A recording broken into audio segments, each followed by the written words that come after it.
but to give her reasons. Apparently, Amanda had let it slip that I said Christmas at their house was a waste of time because it's all about her. I never said that. Still, my parents didn't bother to check anything.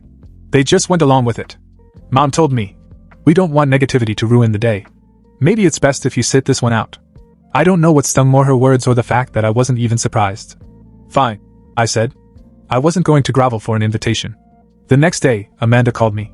I thought maybe she was calling to smooth things over or admit she'd lied. But no. She wanted money. "Listen," she said. "I need some help with tuition for my graduate program.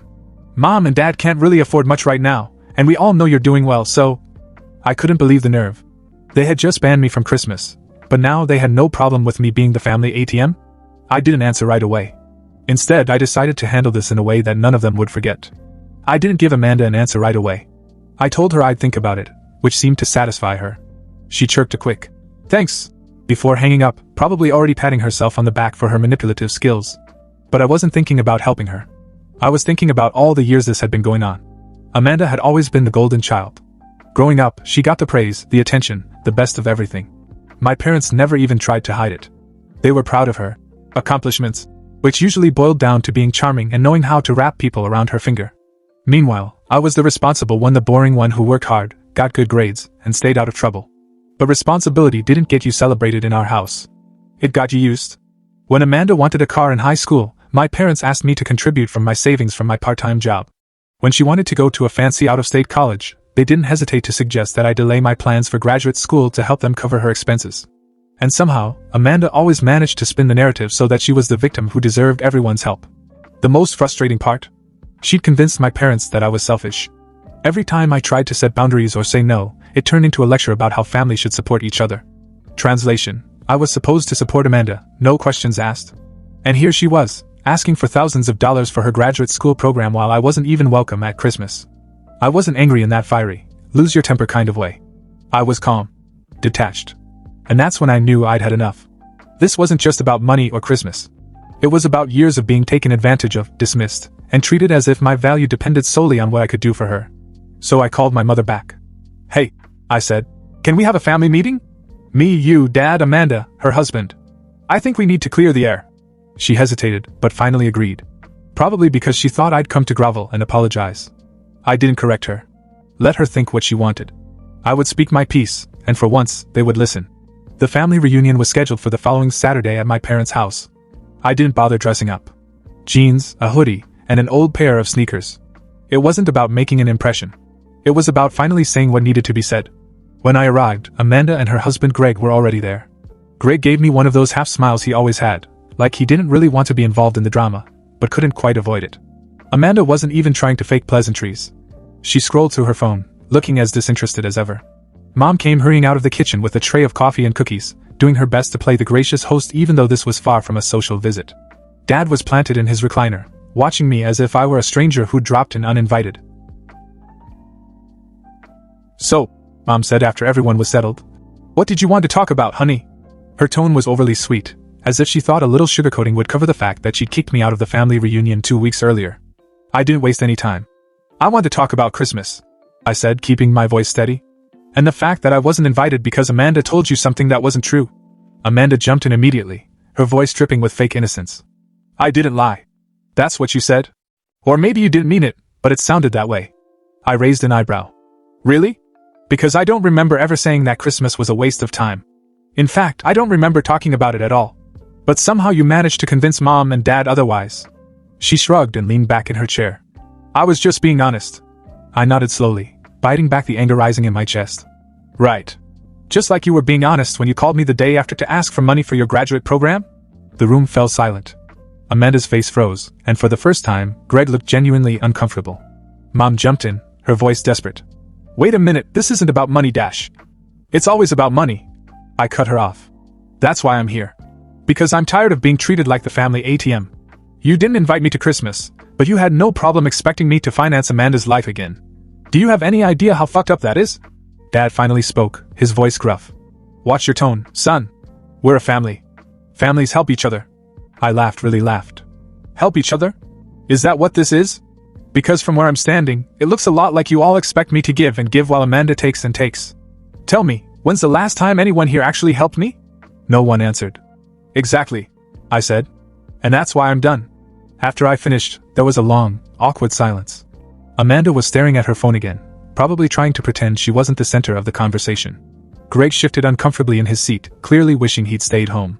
Mom looked like she was going to cry, and Dad just shook his head, his face red with frustration. It was Dad who finally broke the silence. You've got some nerve, he said. Talking to us like this after all we've done for you. We gave you life, put a roof over your head, fed you, clothed you, and this is how you repay us? I couldn't help it. I laughed. Not a chuckle, but a full, genuine laugh, the kind that makes people more uncomfortable than screaming ever could. You gave me life? So what, I'm supposed to be eternally grateful that you decided to have a child? That's your big point? That I owe you for existing? I shook my head, still laughing. You're not serious. Mom jumped in, her voice wavering. We've sacrificed so much for you. We worked hard to give you a good life, and now you act like we're the bad guys? Sacrificed? I said, raising an eyebrow. Sacrificed what? All I ever heard growing up was how much harder things were because of me. How I was the trial run that made things easier for Amanda. You didn't sacrifice for me, you invested in me because you thought I'd pay you back with interest. And guess what? I have. Over and over again. Dad leaned forward and jabbed a finger in my direction. You've always been ungrateful. You think money solves everything. Well, let me tell you something. Family isn't about money. It's about loyalty. And right now you're failing at that. Loyalty? I repeated, my voice dripping with disbelief. You mean like the loyalty you showed me when you believed Amanda's lie without even asking for my side? Or the loyalty you showed when you disinvited me for Christmas but expected me to fork over thousands of dollars the next day? That kind of loyalty? Mom put her hand to her chest as if I'd just slapped her. We didn't uninvite you. We just thought it would be better if you stayed home this year. You've been so negative lately. I'm negative? I interrupted. I wonder why. Maybe it's because I've spent my entire adult life being treated like I don't matter unless I'm useful to you or Amanda. Maybe it's because no matter what I do, it's never enough. But you know what? You're right. This isn't about money. It's about respect. And I'm done pretending I don't notice how little of that you have for me. Amanda finally looked up from her phone, her face flushed. This is ridiculous. You're blowing this out of proportion. All I did was ask for a little help. You don't have to make a big dramatic thing out of it. I locked eyes with her, and for the first time she looked a little nervous. This isn't dramatic, I said. This is reality. And you're about to see how real it is. The room was so tense you could hear the low hum of the refrigerator in the kitchen. All eyes were on me, Mom's wide with disbelief, Dad's narrowed in anger, Amanda's darting around like she was trying to find an escape route. I leaned back in my chair and took a deep breath. All right. Since none of you seem to get it, let me make this as clear as I can. You want me to help pay for Amanda's graduate school? Fine. But here's my condition. Mom's face lit up with cautious hope. Oh, honey, that's all we're asking, Dash. I held up a hand to stop her. No. Let me finish. I'll pay for Amanda's schooling on one condition. After that, I'm out. Permanently. No more money. No more family reunions. No more Christmas invitations or lack thereof. I'm done. You want me to continue to be the family ATM? Then you can't keep pretending that I'm part of this family. The silence that followed was deafening. Amanda's jaw dropped. You're kidding. No, I said, my tone as calm as I could make it. This is the deal. You get what you want, and I finally get some peace. Mom's hands flew to her mouth, as if she were going to cry. How can you say that? We're your family. You don't mean that. I mean every word of it, I said. Because let's face it, I'm not part of this family. Not really. I'm just the guy you call when you need something. And I'm sick of it. So this is my line in the sand. Take it or leave it. Dad stood up, his face turning a dangerous shade of red. That's the most selfish thing I've ever heard. What kind of son leaves his family for money? The kind of son who's been emotionally abandoned for years. I shot back. You want to talk about selfish? How about Amanda lying to get me kicked out of Christmas, then calling the next day to ask for thousands of dollars? How about the two of you going along with it like it's normal? You don't get to lecture me about selfishness. Amanda finally found her voice. This is crazy. You're just trying to make everyone feel guilty because you don't want to help. Typical. I looked her dead in the eye. You're right. I don't want to help. Not anymore. And after today, I won't. So what's it going to be? Do you want the money, or do you want to keep pretending that this is a real family? For the first time in my life, they all seemed speechless. I wasn't sure if they were shocked by what I had said or by the fact that I had actually stood up to them. Either way, the ball was now in their court. The silence hung heavy in the air, the kind that makes you aware of every breath and shuffle. It was clear that they didn't know how to react. I'd always been the dependable one, the weakling, the one who could be counted on to keep the peace. Not this time. Finally, Amanda broke the silence, her voice shrill. You're really going to sit here and blackmail your own family? Over money? Do you hear yourself? This is disgusting. I couldn't help but smile. Blackmail? Funny, I thought blackmail was what you did when you lied to Mom and Dad about me so you could have Christmas all to yourself. Or is it just disgusting when someone doesn't play along with your little schemes? Greg, who had been silent the whole time, cleared his throat. Hey, maybe we should all just calm down. This is getting dash. No, I cut him off. We're not calming down. Not this time. That is exactly the problem. Every time I try to set boundaries or challenge the way I'm being treated, someone tells me to calm down.